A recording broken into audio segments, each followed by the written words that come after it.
ചെറിയ ഉള്ളി ഇങ്ങനെ നന്നാക്കി വെക്കുക. എന്നിട്ട് ഇതേപോലത്തെ ഒരു അരക്കല്ല് എടുക്കുക. എന്നിട്ട് ഒട്ടും വെള്ളം ഉണ്ടാകാൻ പാടില്ല. എന്നിട്ട് നല്ലോണം ചതുക്കുക.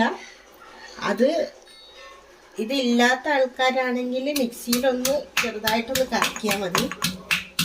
എന്താക്കുക, ഇത് നല്ലോണം ചതച്ച് കൊടുക്കുക.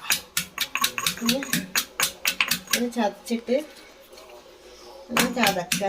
ഇതിൽ നീരാണ് നമ്മളെടുക്കുക. അപ്പോൾ ഇത് നന്നാക്കി ചതക്കുക.